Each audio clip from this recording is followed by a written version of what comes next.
ನಮಸ್ತೆ ಮಕ್ಕಳ, welcome back to my channel. ಇವತ್ತು ನಾವು 10ನೇ ತರಗತಿಯ ಸಮಾಜ ವಿಜ್ಞಾನದಲ್ಲಿ ಸೇತುಬಂಧ ಸಾಹಿತ್ಯ ಸಾಫಲ್ಯ ಪರೀಕ್ಷೆಯ ಮಾದರಿ ಪ್ರಶ್ನೆ ಪತ್ರಿಕೆಯನ್ನು ನೋಡ್ತಾ ಹೋಗೋಣ. ಈ ಕೆಳಗಿನ ಪ್ರಶ್ನೆಗಳಿಗೆ ಉತ್ತರಿಸಿರಿ. ಪ್ರಶ್ನೆ 1, ಮೊಘಲರ ಮತ್ತು ಮರಾಠರ ಆಡಳಿತ ವ್ಯವಸ್ಥೆಯ ವ್ಯತ್ಯಾಸವನ್ನು ತಿಳಿಸಿ. ಪ್ರಶ್ನೆ 2, ವಿಜಯನಗರ ಸಾಮ್ರಾಜ್ಯದ ಕಲಾ ಕೊಡುಗೆಗಳನ್ನು ವಿವರಿಸಿ. ಪ್ರಶ್ನೆ 3, ಭಕ್ತಿ ಚಳುವಳಿಯ ಉದ್ದೇಶವೇನು? ಪ್ರಶ್ನೆ 4, ಪುರಂದರದಾಸರ ಕೊಡುಗೆಯನ್ನು ವಿವರಿಸಿ. ಪ್ರಶ್ನೆ 5, ಅಂತಾರಾಷ್ಟ್ರೀಯ ಸಂಬಂಧಗಳ ಅಗತ್ಯವನ್ನು ವಿವರಿಸಿ. ಪ್ರಶ್ನೆ 6, ವಿಶ್ವಸಂಸ್ಥೆಯ ಪ್ರಮುಖ ಅಂಗ ಸಂಸ್ಥೆಗಳನ್ನು ಹೆಸರಿಸಿ. ಪ್ರಶ್ನೆ 7, ಭಾರತದ ಆರ್ಥಿಕ ಕ್ಷೇತ್ರಗಳನ್ನು ವಿವರಿಸಿ.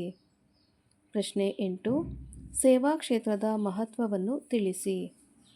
ಪ್ರಶ್ನೆ 9, ಕಾರ್ಮಿಕರ ಒಂದು ಮಹತ್ವವನ್ನು ವಿವರಿಸಿ. ಪ್ರಶ್ನೆ 10, ವ್ಯಾಪಾರ ಮತ್ತು ಮಾರುಕಟ್ಟೆ ನಿರ್ವಹಣೆಯ ಪಾತ್ರವನ್ನು ತಿಳಿಸಿ. ಮಕ್ಕಳ, ಇಲ್ಲಿಗೆ 10ನೇ ತರಗತಿ ಸಮಾಜ ವಿಜ್ಞಾನದಲ್ಲಿ ಸೇತುಬಂಧ ಸಾಹಿತ್ಯ ಸಾಫಲ್ಯ ಪರೀಕ್ಷೆಯ ಮಾದರಿ ಪ್ರಶ್ನೆ ಪತ್ರಿಕೆ ಮುಕ್ತಾಯಗೊಂಡಿದೆ. ಮಕ್ಕಳ, ಈ ಒಂದು ವಿಡಿಯೋ ನಿಮ್ಗೆ ಇಷ್ಟ ಆದಲ್ಲಿ ದಯವಿಟ್ಟು ನಮ್ಮ ಚಾನಲ್ನ ಲೈಕ್ ಮಾಡಿ, ಶೇರ್ ಮಾಡಿ, ಸಬ್ಸ್ಕ್ರೈಬ್ ಮಾಡಿಕೊಂಡು ನಾವು ಹಾಕುವಂಥ ಎಲ್ಲ ವಿಡಿಯೋನ ನೋಡ್ತಾ ನಮ್ಮನ್ನು ಎನ್ಕರೇಜ್ ಮಾಡ್ತಾ ಹೋಗಿ ಮಕ್ಕಳ. Thank you for watching.